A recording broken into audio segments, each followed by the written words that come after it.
In any functioning economy, the pricing of goods and services plays a fundamental and often complex role. Prices act as critical signals, guiding both producers and consumers in their economic decisions. They reflect scarcity, demand, and the costs of production. However, governments across the globe frequently intervene in these market prices. This intervention is often driven by a diverse range of motivations, from ensuring social equity to stabilizing specific industries. They aim to steer economic outcomes in particular directions. This exploration delves into the mechanisms and far-reaching consequences of government price controls. We will dissect how these interventions are designed and, crucially, how they often reshape the very markets they intend to influence. A price ceiling represents a maximum allowable price that can be charged for a good or service. It is a government-imposed limit intended to prevent prices from rising above a certain level. The primary objective behind establishing price ceilings is typically to make essential items more affordable for consumers. This measure often targets necessities like food staples, housing, or medical supplies, especially during times of crisis or economic hardship. Yet, despite this noble intention, price ceilings frequently introduce a host of unintended consequences. These ripple effects can often undermine the very goals they were designed to achieve. When prices are artificially suppressed below their natural market equilibrium, demand for the controlled good inevitably exceeds the available supply. This imbalance is a direct consequence of consumers wanting more at the lower price, while producers are less incentivized to supply it. The most immediate and noticeable result is often severe market shortages. Shelves may become empty, waiting lists grow, and basic necessities become difficult to acquire through official channels. The regulated price fails to clear the market. In response to unmet demand, black markets inevitably emerge. Goods are traded illegally at prices significantly higher than the official ceiling, bypassing regulations and often benefiting illicit networks. Quality control and consumer protections vanish in these shadow economies. Producers, faced with capped revenues, often resort to cutting costs to maintain profitability. This frequently leads to a decline in the quality of the controlled product or service, as materials are downgraded or maintenance is neglected. Innovation also stalls, as there is little incentive to improve offerings. Ultimately, the initial goal of affordability often backfires.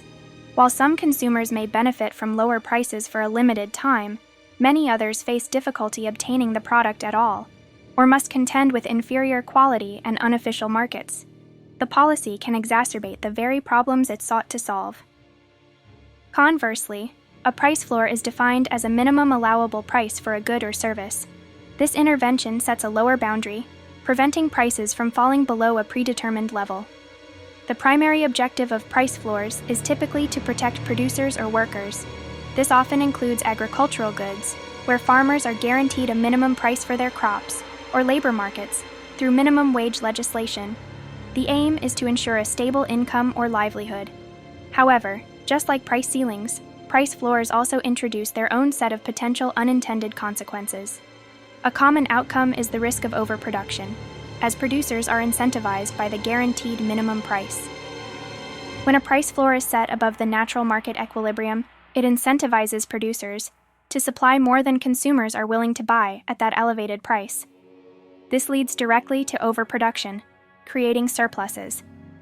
These surpluses often result in significant wasted resources. Excess goods may spoil or be stockpiled at considerable cost, as they cannot be sold at the regulated price. This inefficiency diverts resources from other productive uses.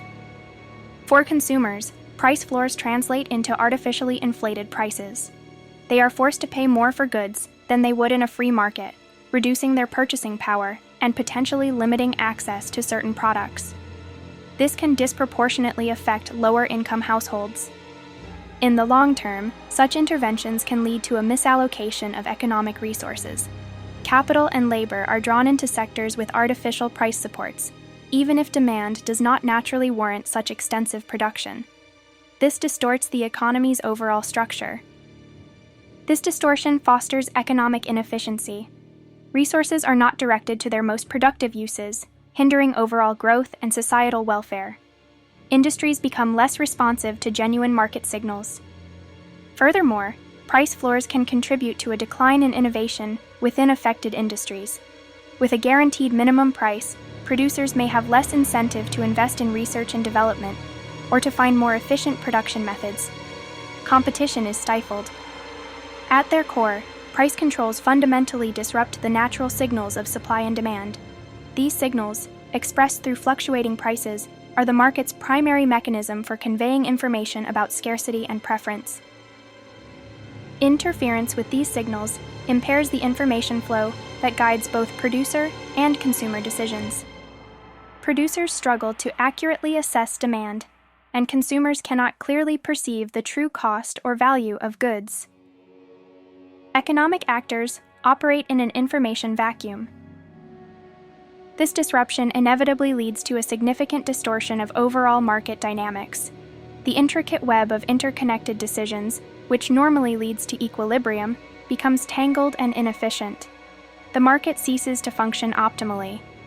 A critical aspect often overlooked is that the true costs of price controls are frequently hidden from public view. These are not always immediately apparent in the form of higher prices or obvious shortages. They manifest in less direct ways. Specific societal segments often bear these hidden costs disproportionately.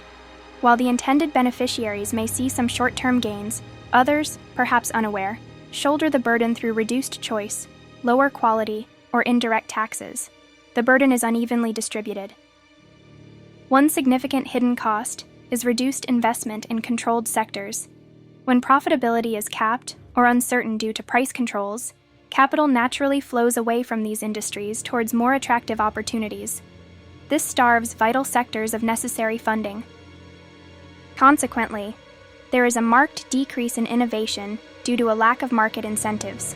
Why invest in developing new, improved products or more efficient processes if the returns are artificially limited or suppressed? Progress stagnates. Price controls can also inadvertently create opportunities for rent-seeking behavior and increase the potential for corruption. Individuals or groups may expend resources to capture economic rents created by the price discrepancy, rather than producing genuine value. This diverts energy from productive endeavors. Price controls do not affect all members of society equally.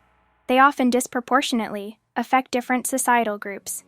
While ostensibly aimed at helping the vulnerable, their actual impact can be far more complex and uneven. The intended aid for the vulnerable can sometimes, paradoxically, exacerbate existing inequalities. For instance, in a housing market with rent controls, existing tenants might benefit, but new entrants, often the most vulnerable, find it harder to secure housing. The supply shrinks. Looking back through history, from ancient civilizations to modern economies, we find countless examples of price controls. These historical instances consistently demonstrate recurring patterns and often forgotten lessons about the predictable consequences of such interventions. The outcomes are rarely novel. Governments are perpetually faced with constant trade-offs between competing objectives. They must weigh the immediate political appeal of intervention against its potential long-term economic repercussions. The decision-making process is rarely straightforward. The complex challenge lies in balancing economic stability, social welfare, and individual freedom. Policies intended to improve social welfare might inadvertently undermine stability or restrict individual economic choices. Finding the right equilibrium is difficult. The long-term implications of price controls extend far beyond their immediate, visible effects. They subtly shape economic structures, alter investment patterns, and redefine market behaviors over decades. These subtle shifts can be profound. These interventions influence investment decisions, guiding where capital is deployed and where it is withheld. They impact the overall societal well-being, potentially fostering dependency or stifling entrepreneurial spirit. The economy's DNA is altered. Crucially, the often subtle nature of these long-term effects makes them challenging to perceive and attribute directly to price controls. Their impact may only become clear years or even generations later, making it difficult to reverse course. Surface-level assumptions about price controls often overlook the intricate interplay of market forces. The belief that simple directives can override complex economic principles frequently leads to miscalculations. A deeper understanding is required. There is a misleading belief that simple solutions can easily solve complex economic problems. This overlooks the dynamic, adaptive nature of markets and the multitude of human decisions that drive them. Such simplistic views are often counterproductive. The nuanced reality of market forces teaches us that intervention, while sometimes necessary, must be approached with extreme caution and a full understanding of potential ramifications. Markets are not static machines, but evolving ecosystems. The ongoing debate over price controls continues in a world of rapid technological change and global interconnectedness. These new dynamics add layers of complexity to traditional economic models, challenging conventional wisdom. Old solutions may no longer apply. Therefore, the crucial importance of understanding underlying mechanisms for informed decision-making cannot be overstated. A clear-eyed, analytical perspective is essential to navigate these complex economic waters effectively. Ultimately, the desire to control prices is often driven by genuine concern for fairness and stability. Policymakers and citizens alike hope to mitigate hardship and ensure equitable access to essential goods and services. The intentions are almost always well-meaning. However, the historical and economic evidence strongly suggests that the unintended consequences of such interventions frequently outweigh the perceived benefits. The cure can sometimes be worse than the disease it seeks to address. Perhaps the most effective approach may lie not in attempting to command prices, but in fostering a dynamic and competitive market. Such a market, guided by transparent signals, generally serves both producers and consumers best in the long run.